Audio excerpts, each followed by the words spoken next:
എല്ലാവർക്കും നമസ്കാരം. പുതിയൊരു വീഡിയോയിലോട്ട് എല്ലാവർക്കും സ്വാഗതം. ഇവിടെ അയർലൻഡിൽ കഴിഞ്ഞ വെള്ളിയാഴ്ച ഒരു വലിയ കൊടുങ്കാറ്റ് അടിച്ചിരുന്നു. ഒരുപാട് നാശനഷ്ടം ഉണ്ടാക്കി ആ കൊടുങ്കാറ്റ്. ന്യൂസ് റിപ്പോർട്ടൊക്കെ പ്രകാരം ചില സ്ഥലങ്ങളിൽ 183 km/h അത്രയ്ക്ക് സ്പീഡിൽ കാറ്റടിച്ചിരുന്നു. റോഡുകളിൽ മരം മുറിഞ്ഞു വീഴുക, അതേപോലെ ബിൽഡിങ്ങുകളുടെ റൂഫ് അതൊക്കെ പറന്നു പോവുക, അങ്ങനെ ഒരുപാട് പ്രശ്നങ്ങളുണ്ടായി ഇവിടെ. പിന്നെ അതേപോലെ പല സ്ഥലങ്ങളിലും പവർ കട്ട്, 2 ദിവസത്തേക്കൊന്നും പവർ ഉണ്ടായിരുന്നില്ല. ഞങ്ങളുടെ വീട്ടിലും അതേപോലെ ഞങ്ങളുടെ സ്ഥലത്തും ഒക്കെ തന്നെ 2 ദിവസത്തേക്ക് പവറൊന്നും ഉണ്ടായിരുന്നില്ല. ഇവിടെ കറണ്ട് ഇല്ലെങ്കിലുള്ള പ്രശ്നം എന്ന് വെച്ചാൽ നമ്മുടെ കുക്കിംഗ് ഒക്കെ ഉണ്ടല്ലോ, ആകെ പ്രശ്നത്തിലാണ്. നമ്മൾ കുക്ക് ചെയ്യുന്നതൊക്കെ കറണ്ട് യൂസ് ചെയ്തിട്ടാണ്. അത് ഇൻഡക്ഷൻ സ്റ്റൗവ്, അതേപോലെ മൈക്രോവേവ് ഓവൻ, എയർ ഫ്രയേഴ്സ്, അങ്ങനെയുള്ള പല അപ്ലയൻസസ് യൂസ് ചെയ്തിട്ടാണ് നമ്മളിവിടെ കുക്കിംഗ് ചെയ്യുന്നത്. അപ്പോൾ കുക്കിംഗ് ആകെ കറണ്ട് ഇല്ലാത്തതുകൊണ്ട് തന്നെ അത് വളരെ വലിയൊരു പ്രശ്നമായി. കുക്ക് ചെയ്യാൻ വേണ്ടി ഞങ്ങളുടെ 2 ഫ്രണ്ട്സിൻ്റെ വീട്ടിൽ പോയിട്ടാണ് ഈ 2 ദിവസത്തേക്ക് ഞങ്ങൾ കുക്കിംഗ് ഒക്കെ ചെയ്തത്.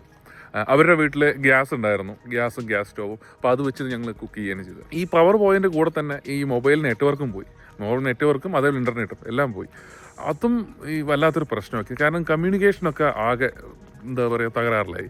നമുക്ക് ആരെയും തന്നെ കോൺടാക്ട് ചെയ്യാൻ പറ്റാത്ത അവസ്ഥ. നാട്ടിൽ തന്നെ ആരെയും വിളിച്ച് പറയാൻ പറ്റിയില്ല. ഇങ്ങനത്തെ ഒരു അവസ്ഥയാണ് ഇവിടെ. 2 ദിവസത്തോളം നമുക്ക് അവരായിട്ട് വീടുകാരെ കോൺടാക്ട് ചെയ്യാൻ പറ്റിയില്ലായിരുന്നു.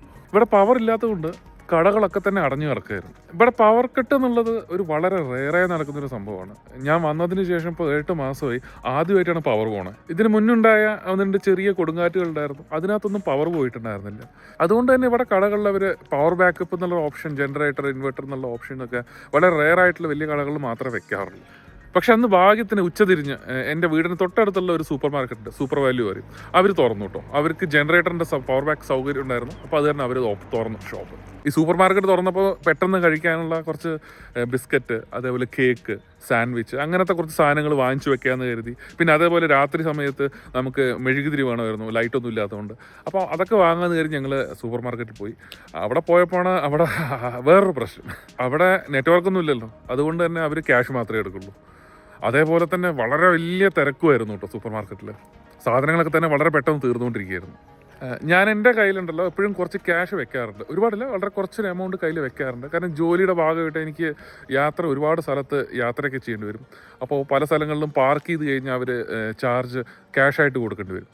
അപ്പോൾ അത് കാരണം ഞാൻ വെക്കാറുണ്ട് കുറച്ച് ക്യാഷ്, ചെറിയൊരു എമൗണ്ട്. ക്യാഷ് വെക്കാനുള്ള മെയിൻ കാരണം ജോലിക്ക് കയറിയിട്ട് ഫസ്റ്റത്തെ കുറച്ച് നാളിൽ എനിക്ക് നല്ലൊരു പണി കിട്ടി. ഒരു സ്ഥലത്ത് പോയിട്ട് ക്യാഷ് കൊടുക്കണമായിരുന്നു പാർക്കിങ്ങിൽ. എൻ്റെ അടുത്ത് ക്യാഷ് ഉണ്ടായിരുന്നില്ല. അപ്പോൾ അങ്ങനെ ഒരു ചെറിയ പണി കിട്ടിയതിന് ശേഷമാണ് ഞാൻ പിന്നെ ക്യാഷ് വെക്കാൻ തുടങ്ങിയത്. എന്നാലും ഇപ്പോൾ ഉപകാരമായി. അങ്ങനെ ആ കുറച്ച് സാധനങ്ങളൊക്കെ വാങ്ങിച്ച് ഞങ്ങൾ വീട്ടിലെത്തി. അന്നത്തെ ദിവസം രാത്രി ഡിന്നർ സാൻഡ്വിച്ചും ഇതൊക്കെ ആയിരുന്നു, ബിസ്ക്കറ്റും കേക്കൊക്കെ തന്നെ ആയിരുന്നു. അന്നത്തെ ദിവസം രാത്രി കറണ്ടും ഇല്ല, നെറ്റ്വർക്കും ഇല്ല, ഒന്നും ഉണ്ടായിരുന്നില്ലല്ലോ. അപ്പോൾ ഞങ്ങൾ ഫാമിലി ആയിട്ടിരുന്ന് എന്താ പറയുക, കുറച്ച് നേരം സംസാരിക്കുകയൊക്കെ ചെയ്തു. എല്ലാവരും കൂട്ടിയിരുന്നിട്ട്, അതായത് ഞാൻ, എൻ്റെ വൈഫ്, കുട്ടികളൊക്കെ കൂട്ടിയിരുന്ന് കുറച്ച് നേരം സംസാരിച്ചു. പിന്നെ അതേപോലെ ചീട്ടൊക്കെ കളിച്ചു. ഇതല്ലാതെ ഒരു നോർമൽ ദിവസമാണെന്ന് വെച്ചാൽ എന്താ സംഭവിക്കുക വെച്ച് കഴിഞ്ഞാൽ, എൻ്റെ വൈഫ് ചിലപ്പോൾ കുക്കിംഗ് ആയിരിക്കും, അല്ലെങ്കിൽ അവൾ ഡ്യൂട്ടിക്ക് പോയിട്ടുണ്ടാവും. അതേപോലെ കുട്ടികളാണെന്ന് വെച്ചാൽ TV കാണുമായിരിക്കും, അല്ലെങ്കിൽ അവരെന്തെങ്കിലും കളിച്ചുകൊണ്ടിരിക്കുകയായിരിക്കും. ഞാനാണെന്ന് വെച്ചാൽ ഒന്നുമില്ല, കുക്കിങ്, അല്ലെങ്കിൽ എന്താ പറയുക എന്തെങ്കിലും സ്ക്രിപ്റ്റോ എഴുത്, അല്ലെങ്കിൽ വീഡിയോ എഡിറ്റിങ്, അതും അല്ലെങ്കിൽ അടുത്ത ദിവസം ജോലിക്ക് പോകേണ്ട സ്ഥലങ്ങളിൽ ആ ഒരു റൂട്ട് മാപ്പ് അതൊക്കെ പ്ലാൻ ചെയ്യുക, അങ്ങനെ എന്തെങ്കിലുമൊക്കെ ചെയ്തുകൊണ്ടിരിക്കുകയായിരിക്കും. അങ്ങനെ ഈ കൊടുങ്കാറ്റ് വന്നുകൊണ്ട് ഫാമിലിയുടെ കൂടെ സ്പെൻഡ് ചെയ്യാൻ കുറച്ച് ക്വാളിറ്റി ടൈം കിട്ടി കേട്ടോ. അടുത്ത ദിവസം ശനിയാഴ്ച ഒരു ഉച്ചയ്ക്ക് ഒരു 3 മണി കഴിഞ്ഞോടുകൂടി പവർ വന്നു കേട്ടോ. പവർ വന്ന് കുറച്ച് നേരം കഴിഞ്ഞപ്പോഴേക്കും നെറ്റ്വർക്കും വന്നു. നെറ്റ്വർക്ക് വന്നതിന് ശേഷം പിന്നെ നാട്ടിലേക്ക് വിളിച്ചു. ഫസ്റ്റ് 2 ദിവസമായിട്ട് വിളിച്ചിട്ടായിരുന്നില്ല. അവരെ വിളിച്ച് സംസാരിച്ചു. പിന്നെ അതേപോലെ ഇവിടെയുള്ള ബാക്കിയുള്ള കുറച്ച് ദൂരത്തുള്ള ഫ്രണ്ട്സിനെ അവരെയൊക്കെ വിളിച്ച് സംസാരിച്ചു, എന്താണ് എല്ലാവരുടെയും അവസ്ഥ എന്നൊക്കെ അന്വേഷിച്ചു. അങ്ങനെ പിന്നെ അത് കഴിഞ്ഞപ്പോൾ പിന്നെ കഴിഞ്ഞു. പിന്നെ ലൈഫ് നമ്മുടെ വീണ്ടും നോർമൽ ലൈഫിലോട്ട് മാറി. അന്ന് വൈകുന്നേരം തന്നെ എൻ്റെ വൈഫിന് ഡ്യൂട്ടി ഉണ്ടായിരുന്നു, ശനിയാഴ്ച വൈകുന്നേരം. അപ്പോൾ അതിൻ്റെ പോണ്ട തിരക്കുകളായി.